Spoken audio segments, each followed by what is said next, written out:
Okay, once again, we'd like to remind you that Malibu Film Festival's films, charity events, and special programs continue to evolve in support of the arts in your community, and you can help by becoming a sponsor of the Malibu Film Festival. You can check them out at MalibuFilmFestival.com and donate at MalibuFilmFestival.com/donate.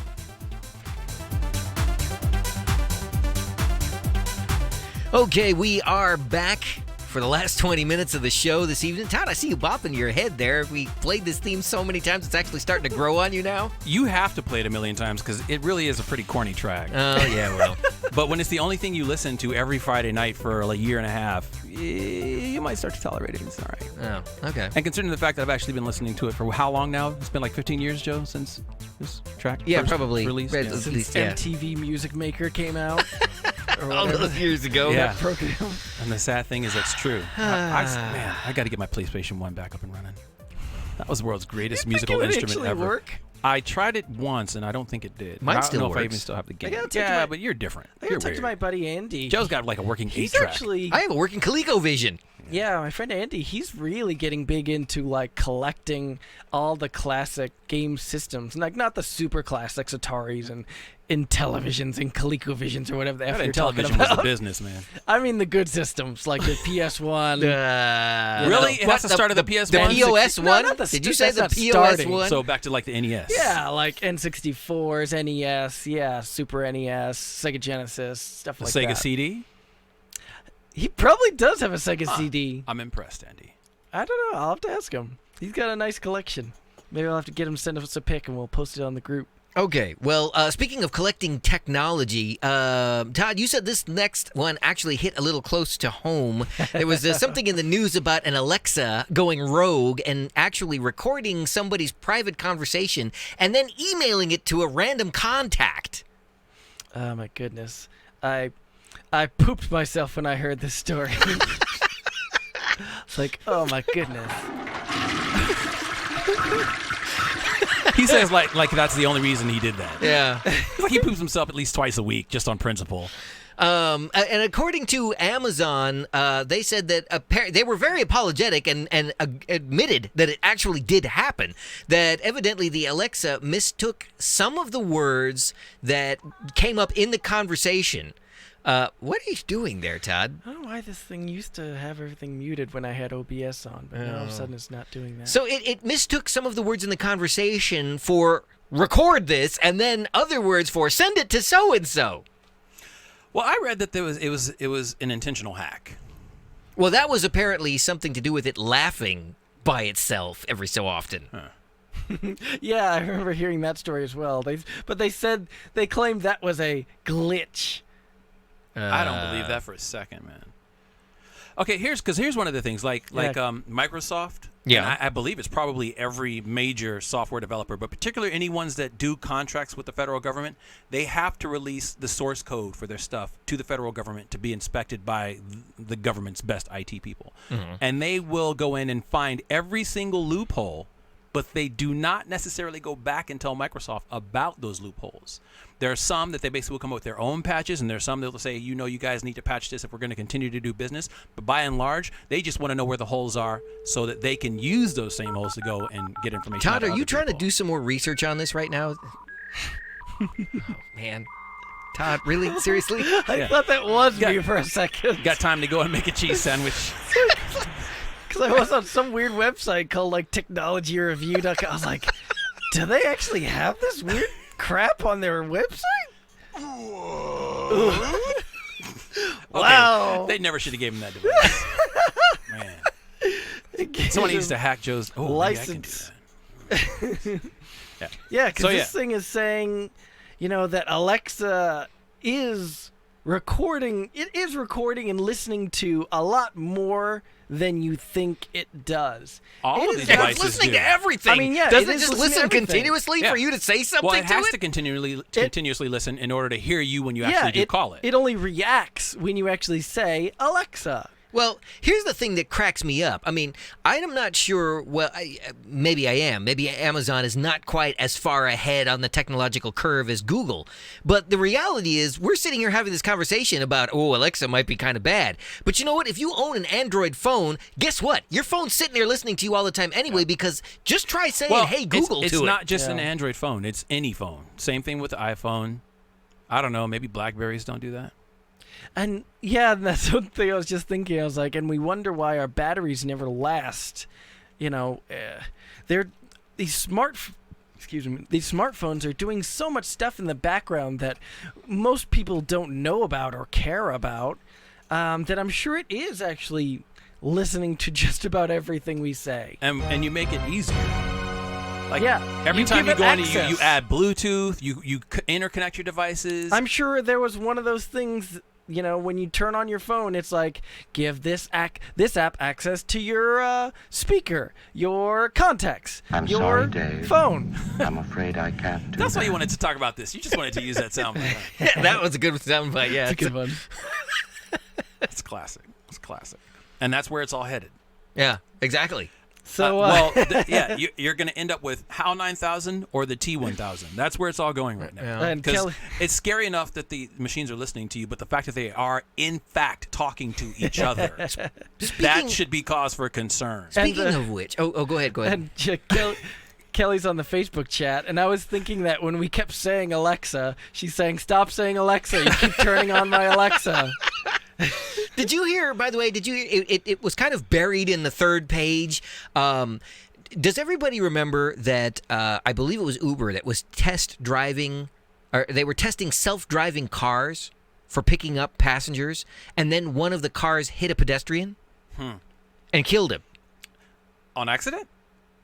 No, on purpose. I mean, I don't Skynet. know. Yeah. don't know. Alexa went rogue and actually ran down a pedestrian. I don't know. Skynet, yo. And the thing was that during the testing phase, there was a driver in the driving position who was supposed to be paying attention and was supposed to be able to take control in the event that something went wrong.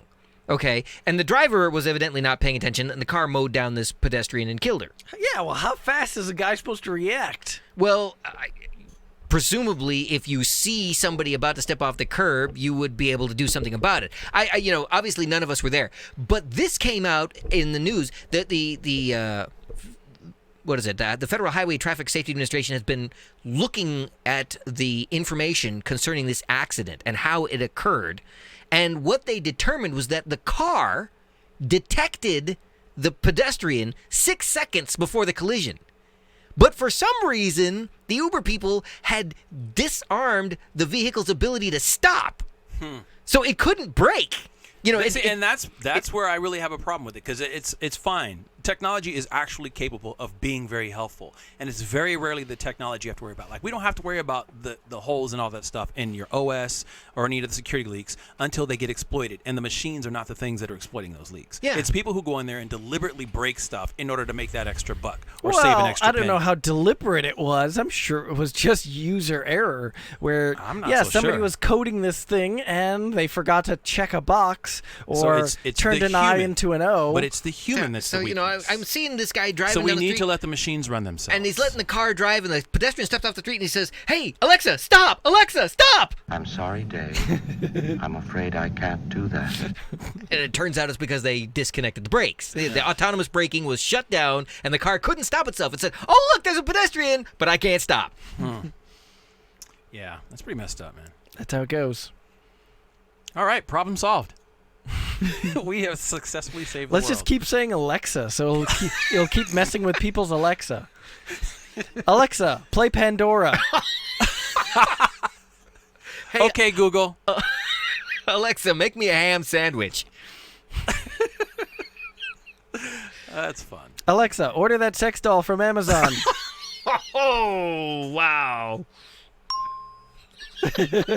Your order has been submitted There you go. and accepted. That's going to be funny. He's going to get a blow-up doll next week. Now, that's also scary because you do give these machines access to your banking accounts. Google Pay, Apple Pay, those are replacing ATM cards. So not only are you now dependent on technology like with the cards, but now you have to actually have your Is that much different? device with you in order to make a purchase. I have my browser. Maybe I shouldn't be saying that out loud. I have my browser store most of my email passwords for most everything except for my banking. That's it. So see now everybody's going to make it their personal mission to hack into your account. Hello, I'm calling from the Microsoft tech support system, and I just wanted to let you know that somebody's attempting to hack your browser. So if you would like, I can fix that for you. I need access. If you can just go to this website and then give me complete control of your computer, I can fix the problem for you right now. Yeah. Okay, it looks like you have a security breach. For a small fee of $300, we can provide you with the software to protect your computer. You won't have these problems anymore. Wait. You sound like you've done this before. No. Once or twice. Okay. Well, so this speaks to a bigger issue, though, that there is no such thing as privacy anymore. You know, they were talking about your modern car now is being referred to as a data harvester because it's got a million different sensors on it, and it's actually reporting to cell towers and sending information back home as you are driving down the street on what you do in your car, how you drive, and people are paying for this information. Yeah, we've been talking about this for a long time, like way back in the day when the internet was first becoming a thing and MySpace and whatnot. And my answer was simply, if you want to keep your privacy, stay off the internet. Yeah, and you have to take all of the other things that come along with it. It's Society more than just really would staying work off the internet. You really without the can't internet. even own a smartphone or anything anymore. You know, yesterday you pointed out that yesterday was my birthday. I found it very interesting that I went to go online. Opened up my browser. There's Google, and Google's always got these little pictures that it has up for everything. There's always a different one for every day of the week. Well, I looked at mine, and there was birthday candles on it. And I go to look at somebody else's phone, and their Google thing is totally different. I looked at 3 other phones. They all had the same, but mine has birthday candles on it. Yep. Google knows when my birthday is. Google, Yeah, because you have Gmail. But you can trust Google. Oh, yeah. Sure I can. You can trust Google and Facebook and Apple. They all have your back. They also have a knife in it. Yeah, this article's talking about why you're getting flooded with privacy notifications in your email. That the EU's General Data Protection Regulation went into effect on Friday today. So like I said, yeah, those the kind of things weren't in place yesterday. The EU. So that doesn't even have to do with us here in the U.S. That's Well, It I does think when it has you're a an lot to do with international us. corporation. The Yeah. EU is basically picking up the slack where the U.S. fell off. Okay, so anyway, go ahead. Continue with the article there, Todd. Yeah, the regulations were written off to benefit European citizens by giving them more control over the data that's collected by online services. But blah, blah, blah, blah. So, yeah, this is all just kind of a reaction to the all that Facebook hacked, Facebook collecting, Facebook data mining everything that you said it could already have. But, now we're mad because we didn't actually realize all the information that we were giving Facebook. Yeah, there's levels to it. Like there's all the information you give it voluntarily, because when you sign up, you have to punch in your name, a real name. You have to punch in your birthday. It asks you a bunch of questions about where you're from, your school, and whatnot. If you're putting the app on your phone, it always asks you for your location. Crazy stuff Yeah, that those are has like a boilerplate. nothing to do with what you're doing. It's like, I'm trying to install a calculator, and you want my location? Yeah, it wants. Why no, do not you only need that, access to that? it wants you access to your contacts Yeah, too. that's a Needs to know the problem. status of your phone, and I that's love a that. problem. Those are the boilerplate, access requirements. So those are the things you voluntarily give it just by virtue of taking it, owning it, and signing up for whatever service. But then there's the involuntary stuff that happens when you say things like, "Hey Alexa," and then it fires up and starts listening to your conversation. So Speaking of which, I want to know if that blow-up doll is on its way to you now, Todd. And do you have like the one-click option set so that it's like overnight delivery that is too, or terrifying same to day me. stuff? Do you use that? No, the Yeah, one-click thing. definitely not. Yeah, I got. I'm afraid my kid will get a hold Yeah, of it, and then I'll have a exactly. half That's what I was dozen gonna things say. showing up I don't know I have about. a 3-year-old at home, and she's pretty tech savvy. Yeah. She'll get a hold of my phone and somehow That open is up the first the thing Amazon my kids app. do every morning is go find one of the devices. I got an old cell phone that's basically a micro tablet right now that they use to convert YouTube. I've got old laptops that I've gathered over the years that I use for tampering and tinkering, and they run it better than my wife. Huh. Yeah, I try to keep my kids. I want them to be savvy enough to use the devices. because clearly that's the way society's going. But I try to keep them away from the devices as much as possible because I don't want them to, I don't want it to come to the point where the first thing in the morning is, hey, where's my tablet? It's almost there now anyway, but I'm trying to avoid it. And the other thing is, like, they are tools. They're valuable. They are tools, and they can be used for good. Are we talking about the devices or your kids? Well, it depends on the kid. Oh, okay. All right. But the tablets or the computers or the phones or whatever it is, they can, in fact, be used to do good things. But like I said, it's never the device. It's never the technology. It's the people behind it and what their intention is. Because one of the first things, and I still have to drum this into his head every day, I'm like, there is no such thing as free. When you're dealing with technology, that app is free, but it wants access to everything you do, and they're making their money. When you get anything for free, that means you are the product. Yeah. So people just don't make that connection, and then they wonder. It's every click you make, because that's where it started. Before all the smartphones and everything like that, you had the cookies on your internet, and you start to notice that, okay, I'm starting to see a lot of the same stuff because they're looking at the data that's already in your computer and showing you more of the same because they figure that's what you want. And Facebook has made billions of dollars off of that. Yeah. Facebook spent like the first, I say, 2 or 3 years just gathering information. Before it, because MySpace, I think that's where MySpace fell off. MySpace, I think they were too busy trying to help people and serve. At least they thought they were. No, And they Facebook kind of came in devolved and into just a took it. hookup network for little kids. Yeah, well, I remember Black Planet. Well, some of them weren't little kids. That was also a problem. Ah, Yeah, yes. that was a huge problem. That's true. But again, it's the people, not the technology. Word? Agree with me, I'm right. Yeah. I have trouble agreeing with Chevelle on anything. I don't blame you. On principle. Oh, At all the end right. of the day, when all is said and done, I'm right. Okay, on that note, I think it's time for us to be getting gone because we've pretty much used up our hour for our soapbox. But anything else you guys wanted to throw out there tonight before we finally pull Happy the curtain on Memorial this? Day. Happy birthday, Oh. Mr. Joe. Oh, thank you again. Yes, You're welcome. And everybody. Speaking of which, on this Memorial Day weekend, please be safe. Don't drink or smoke and drive, because now you have to throw that in there too, since that's legal.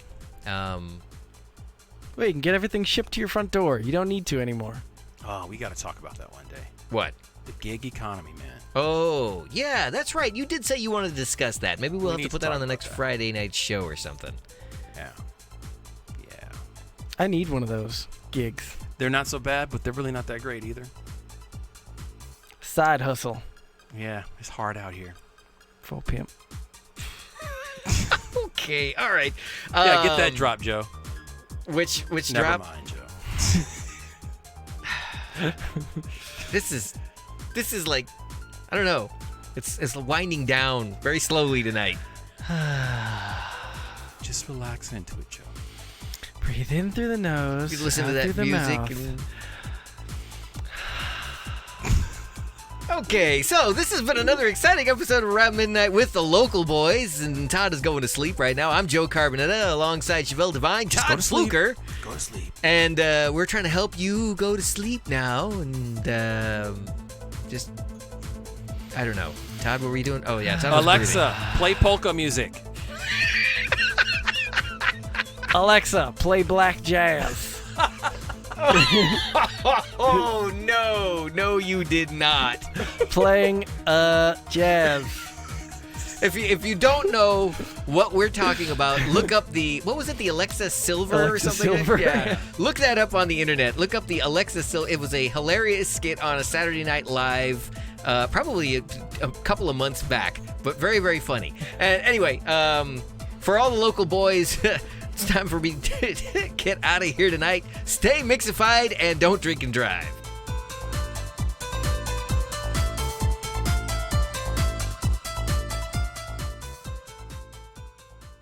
Around Midnight is a production of Mixified Media Solutions. Mixified is a full-service multimedia production company. From boardroom to broadcast, whatever your production needs, Mixified is your solution.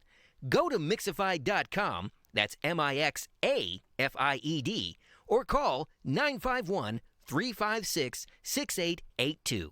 Mixified Media Solutions.